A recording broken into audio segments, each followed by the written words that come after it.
Kembali lagi di channel Petualangan Catur Blitz, channel yang membahas catur kurang dari 10 menit. Hari ini kita akan melihat sebuah game yang sangat luar biasa dari Daniel Dubow yang menskakmat Magnus Carlsen. Daniel Dubow memulai permainan dengan D4, kuda F6, C4, dan E6. Setelah kuda F3, D5, tantangan pertukaran pion. Dubow mendorong G3 bersiap fianchetto. Setelah itu gajah B4, skak. Kuda menutup skak, pion makan pion.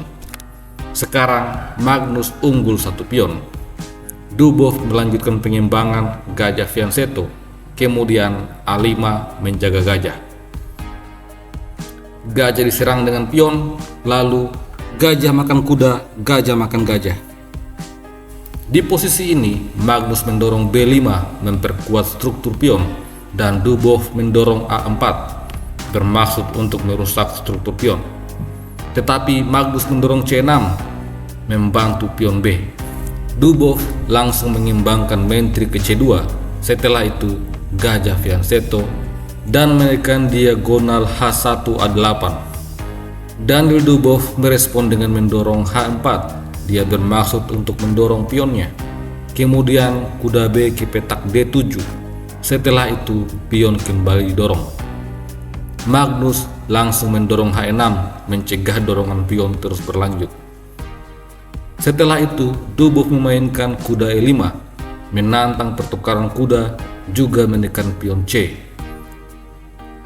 Magnus merespon dengan kuda D5 menutup serangan gajah pada pion. Di posisi ini, Dubow mengangkat benteng ke petak H4 bermaksud melakukan tekanan baik pada petak G4 ataupun melalui petak F4.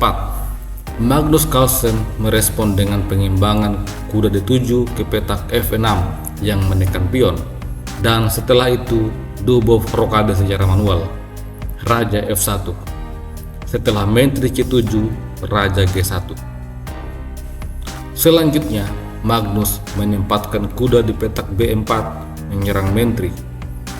Daniel Dubow tidak langsung mengambil kuda dengan gajah, dia menarik mundur menteri ke petak C1. Kemudian benteng D8 menekan pion D. Di posisi ini Dubow memakan pion.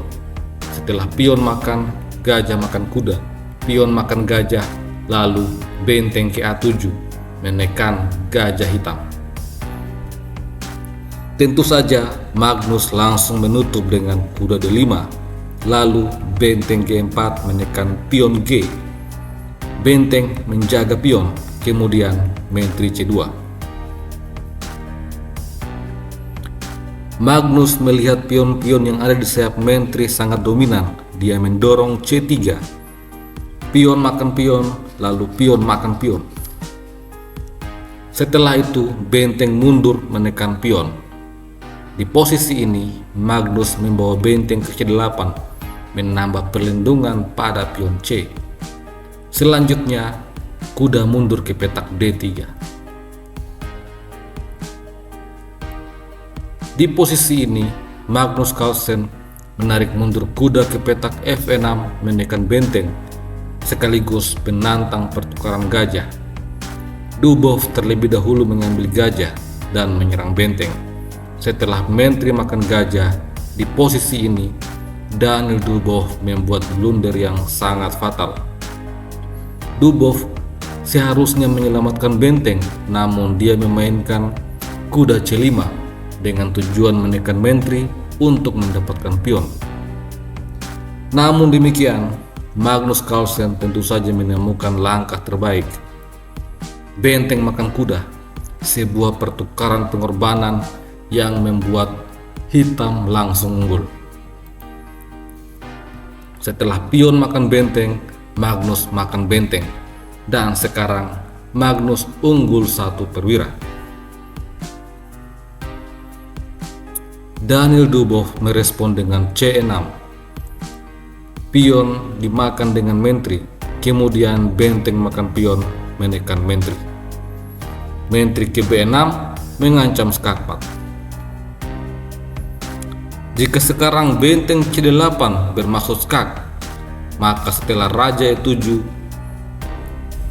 jika benteng makan benteng akan dibalas dengan menteri makan pion skak. Setelah raja H1, menteri ke H2 skakmat.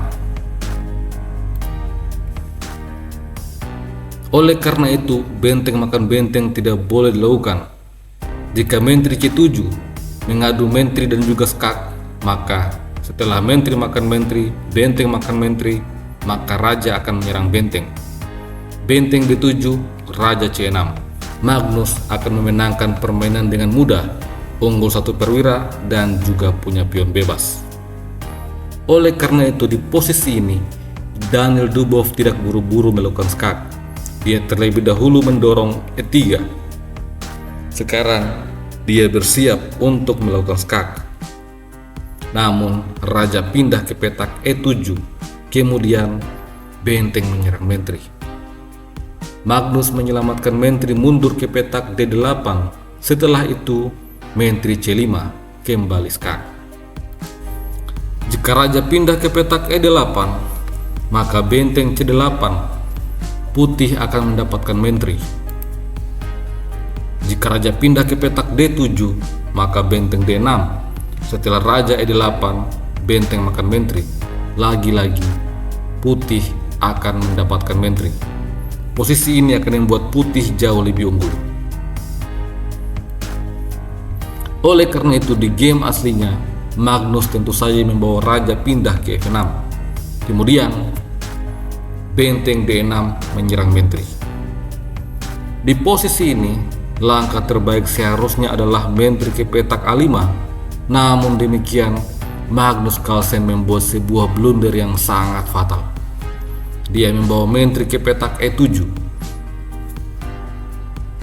Hal ini langsung dibalas dengan menteri D4 skak. Apabila raja pindah ke petak F5, maka menteri F4 skakmat. Oleh karena itu, raja harus lari ke petak G5. Kemudian F3 didorong menyerang kuda. Di posisi ini, Magnus seharusnya mengambil benteng agar serangan putih bisa lebih kurang bahayanya. Namun demikian, Magnus membuat kesalahan. Dia mendorong F5. Hal ini membiarkan pion makan kuda. Sekarang jumlah perwira sama dan Raja Magnus berada dalam tekanan. Jika sekarang pion makan pion, maka akan dibalas dengan menteri E5 skakmat. Oleh karena itu, Magnus mencoba membawa benteng ke petak C8 untuk mengancam skak. Namun demikian, Daniel Dubov menemukan langkah terbaik. Menteri F4 skak. Satu-satunya tempat pelarian bagi raja adalah petak F6. Setelah itu, menteri makan pion skakmat.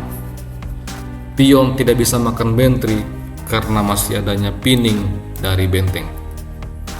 Sebuah game yang sangat luar biasa dari Daniel Dubov. Partai comeback di mana Dubov tertinggal 1 perwira terlebih dahulu. Sampai jumpa lagi pada video selanjutnya. Salam Gen Sunasumus.